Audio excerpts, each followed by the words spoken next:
It is now finally possible for an awesome Xbox 360 console exclusive to make its way over to PlayStation. What game is that? Well, it's a game by Remedy, and it's one of my favorites in recent memory. A game that unfortunately went really under the radar and didn't do all too well commercially, but if Alan Wake is released on the PlayStation 4, I think people will take notice of that. We'll talk that. And also, coming out of E3, one of the major games that everyone was talking about was, of course, Cyberpunk 2077. We now know that that game will clock in at around 80 gigabytes. It's going to be a massive game. However, it actually looks like that CD Projekt Red is working on a couple of other projects alongside that. Specifically, they're working on 3 Cyberpunk projects. We'll take a look at that and what that could mean. Also, Crash Team Racing Nitro Fueled was released a little while ago, and now it's getting its first major update that's dropping on July 3rd, and I want to give you guys the rundown on what to expect out of that. And Atelier Ryza is getting its first gameplay live stream, and that is set for just a little over a week away. So we'll talk that at the end of this video, but first up, let's talk all about Remedy Entertainment. Of course, they are prepping up the release of Control, and that game unfortunately is going really under the radar. Hardly anyone is talking about it. I believe it's dropping August 27th, and Control is looking to build upon a lot of the elements that Quantum Break had in place, but the game looks fairly good, and it's coming to PlayStation 4,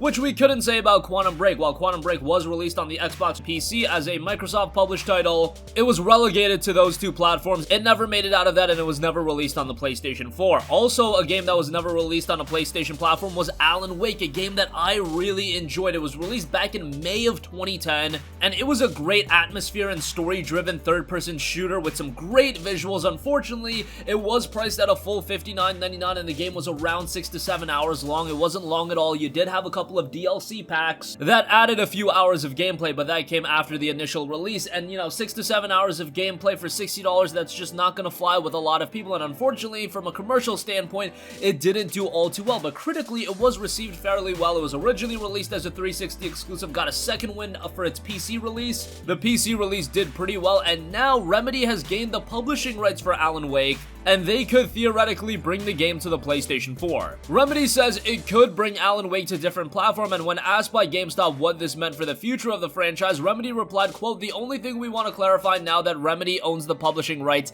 is that we could bring Alan Wake to different platforms if we so choose. We have nothing to announce for now." So that is really exciting. Given that they got the publishing rights, it would be a really smooth transition to release the game on the PlayStation 4, even do a remastered version, release it on the Xbox One, put it on the Nintendo Switch, and create a form of residual revenue for that game, because Alan Wake is one of those games that I feel like over the years has garnered this cult following, and people look back at it pretty fondly. Now, I'm not saying this is a game that you could release on the PlayStation 4 and charge $49.99 for it. However, if you release an Alan Wake collection, say it includes Alan Wake, Alan Wake's American Nightmare, and the game's DLC, and you price that at $29.99, maybe you can get away with $39.99. I think that would do pretty well on the PlayStation 4. If you release just Alan Wake standalone for like $50, of course, people are probably not going to buy that, given that people didn't really buy it when it was $59.99, and it was a new release just on the basis that it was 6 to 7 hours long, but I digress. Alan Wake is a great game, and I know if it's put on the PlayStation 4 with some visual enhancements, because we saw the game look a lot better on PC,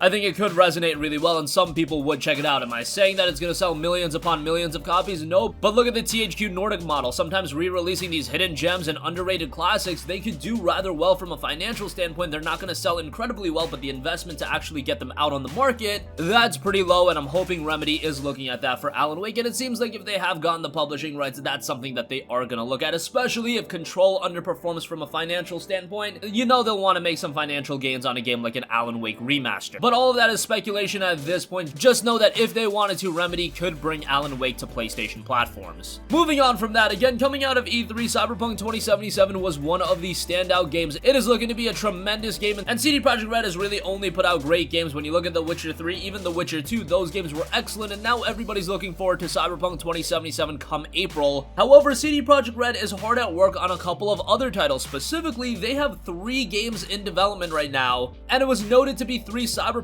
projects, one of them being Cyberpunk 2077, and that is some sort of multiplayer project for Cyberpunk 2077, and that's being worked on inside the Warclaw studio. And then the third project is another CDPR AAA game that was meant to be released before 2021. Remember when we talked about that CD Projekt Red had some major RPGs in development, Cyberpunk 2077 being one of them, and another one being prepped for a release ahead of the end of 2021. That looks to be the other game, although now we have some clarification that that looks to also be a Cyberpunk project. It was noted, quote, "Our next big project will also be in Cyberpunk universe. We've already started working on it and we treat it as a really big and innovative project for us." Who knows what that means based on that phrasing? That would be completely separate from Cyberpunk 2077, and you would think that would be some sort of new IP, which to some people might be a little bit of a disappointment, since some of you guys I know want to see more of The Witcher, but I think it's good for The Witcher to go to the wayside for a little bit. We saw what that could do with The Witcher 3. They kind of peaked with that. I am all for CD Projekt Red creating new compelling projects, Cyberpunk 2077 being one of them. Maybe you're just disappointed on the basis that they're doing yet another Cyberpunk game by the looks of it, but it's just Cyberpunk in premise. That's not saying that it's gonna follow everything that Cyberpunk 2077 is doing. Cyberpunk is a vast, vast world, and you can do so much in that world. To think just on the basis that they are Cyberpunk games that they would be under the same umbrella. Is a game like Deus Ex the same as Cyberpunk 2077? No, you could do so much under that umbrella.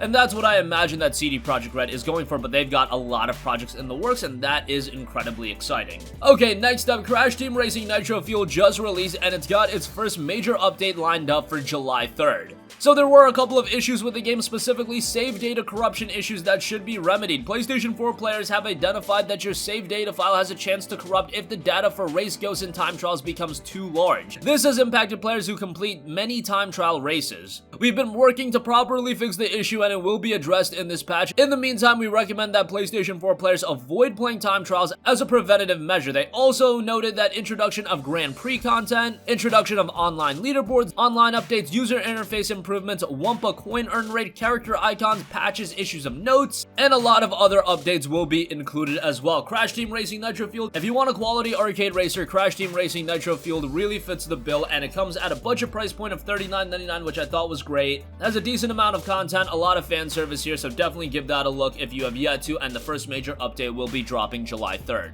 Alright, and lastly, for all of you JRPG fans out there, Atelier Ryza has kind of taken the JRPG fandom by storm. A lot of people are starting to talk about this, and it is looking to revamp the Atelier franchise. It features a variety of gathering tools, and it will feature a wide variety of different characters, but if you want an insight onto how the game is actually going to play, like, it was noted that the first gameplay livestream is set for July 9th. In addition to the world's first gameplay livestream, the livestream will also introduce the charming points of the game setting and protagonist Ryza, as well as some of the gameplay systems. Featured presenters include Ryza voice actor Yuri Noguchi. Atelier Ryza Ever Darkness and the Secret Hideout will launch on the PlayStation 4 on September 26th in Japan, and for PlayStation 4 on October 29th in North America. If you're over in the Europe, it will be dropping November 1st. The Atelier games generally have been a lot more niche than some of the top tier JRPG franchises, even comparatively speaking to a JRPG franchise like Tales. Atelier has fallen well below that, but Atelier Ryza seems to be making a lot of changes, so it'll be exciting to see on whether or not this game can really translate and resonate farther beyond than the Atelier games typically do. We shall see, as the game is scheduled for a release later this year, and we'll get an insight onto how the gameplay is shaping up come July 9th. And that's going to conclude this video. Again, Remedy now has the publishing rights to Alan Wake, meaning that they could bring Alan Wake to the PlayStation 4. They're not confirming anything at this point, but that is something I would be incredibly excited to see. Of course, they are prepping up Control right now. That'll be dropping on August 27th. Hardly anyone is talking about that. But hey, if you do throw in something like Alan Wake Remastered as a pre-order bonus, that would be pretty huge. I don't think they're going to do that. I think they're going to focus on getting Control out, and then an Alan Wake Remastered could come out later this year, maybe early next year, but it's not like the investment would be all too crazy for them to get it out. It's not like this would be something that would require a year or 2 years of planning. They would really just have to up the visuals, bundle everything together, and it would be good to go. Hopefully, it would be priced accordingly. CD Projekt Red has a couple of projects in the works, one of them being Cyberpunk 2077, one of them looking to be a multiplayer component to Cyberpunk 2077, and the other being a different AAA Cyberpunk game, so that is very exciting. And if that game is released before the end of 2021, that would be pretty remarkable. Crash Team Racing Nitro Fueled is getting its first major update come July 3rd, and Atelier Ryza's first gameplay livestream is set for July 9th. That's gonna conclude this video. Sound off with all of your thoughts in the comment section down below. Thank you for watching, and goodbye. Hey guys, we hope you enjoyed the video, and if you did, make sure to hit the subscribe button, and if you're already subscribed, do us a favor and hit the bell icon. This way you'll be notified whenever we post a new video. That's the best way to keep up with all of our uploads, and we usually try to upload 2 videos a day. And with the bell icon hit, you'll be notified whenever we do upload a video. As always, thanks for watching.